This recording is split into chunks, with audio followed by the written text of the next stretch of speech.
कोल्हापूरला फुटबॉलची एक फार मोठी परंपरा आहे। कोल्हापूरचा फुटबॉल हा राज्यातच नव्हे तर राष्ट्रीय स्तरावर देखील नावलौकिक मिळवलेला फुटबॉल आहे। आणि परवाची जी घटना घडली अत्यंत दुर्दैवी आणि निंदनीय अशी ती घटना म्हणावी लागेल। अंतिम सामन्याच्या वेळेला काही प्रकार झाला आणि त्याचं रूपांतर दगडफेकीत झालं। सुदैवानं दगडफेकीपर्यंत ते मर्यादित राहिलं आणि त्याच्यापुढं काय फार वेगळी कॅज्युअलिटी त्यातनं काही झालं नाही। पण निश्चित आज वेळ अशी निर्माण झालेली आहे की अशा जर घटना आपल्याला पुढं थांबवाव्या जर लागतील असं जर वाटत असेल तर निश्चित स्वरूपात भविष्यकाळामध्ये आपल्याला काहीतरी अशी कठोर पावलं उचलावी लागतील, काही कठोर निर्णय घ्यावे लागतील, आणखीन एक आदर्श अशी आचारसंहिता आपल्याला तयार करावी लागेल। पूर्वीची आचारसंहिता आपली आहेच, पण देखील ती अंमलात काही वेळेला बहुतेक आणली जात नसावी।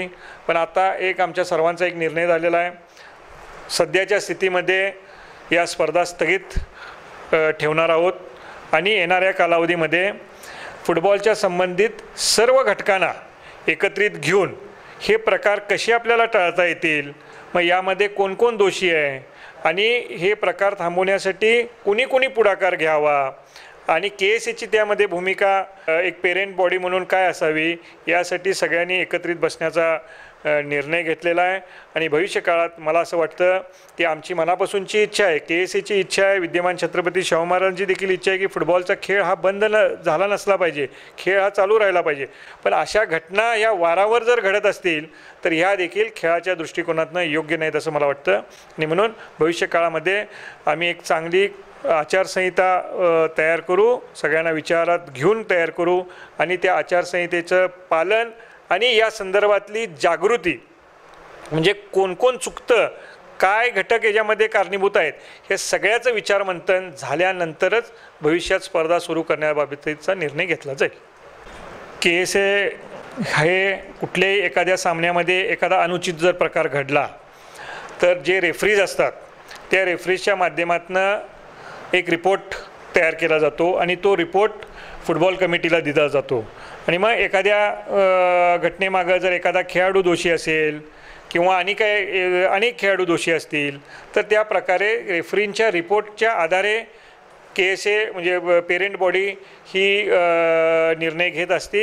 आणि मला वाटतं यापूर्वीच्या काळात देखील अशा अनेक खेळाडूंच्यावर वेगवेगळ्या प्रकरणामध्ये बंदी घालण्यात आलेली आहे, त्यांना शिक्षा करण्यात आलेली आहे।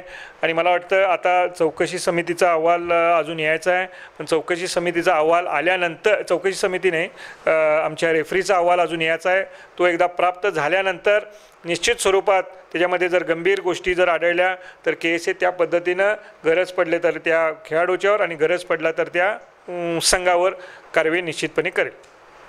नाही, निश्चित स्वरूपात या स्पर्धा स्थगित करण्यामागं काय आम्हाला आनंद आहे अशातला काही भाग नाही आहे, पण प्रकारच असा गंभीर घडलेला आहे की त्यामागे मी मगाशी सांगितल्या पद्धतीनं कुठंतरी ते वेळेत थांबलं म्हणून ठीक आहे, नाहीतर अनुचित प्रकार किंवा एखादे ह्युमन कॅज्युअलिटी वगैरे देखील त्यामधनं घडू शकली असती।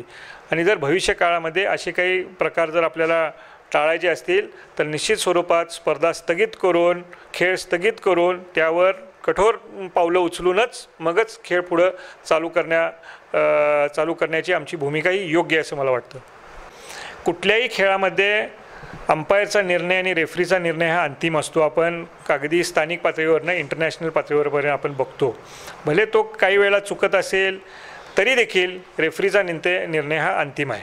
आणि त्यामुळं तो कुठल्याही परिस्थितीमध्ये की ह्या सर्व लोकांनी आता गांभीर्यानं विचारपूर्वक आपण कुठं चुकतो, काय केलं पाहिजे, आपली जबाबदारी काय, हे आज लक्षात ठेवण्याची आवश्यकता आहे असं मला वाटतं। आणि ज्यावेळेला प्रत्येक या संदर्भातला खेळातला घटक ज्यावेळेला हे आत्मसात करेल आणि आपापली जबाबदारी ओळखून काम करेल, मला वाटतं की कोल्हापूरच्या फुटबॉलला चांगले दिवस येतील। आजच आमचे लाईव्ह मराठीचे YouTube चॅनेल सबस्क्राईब करा आणि नोटिफिकेशनसाठी बेल आयकॉनवर क्लिक करा।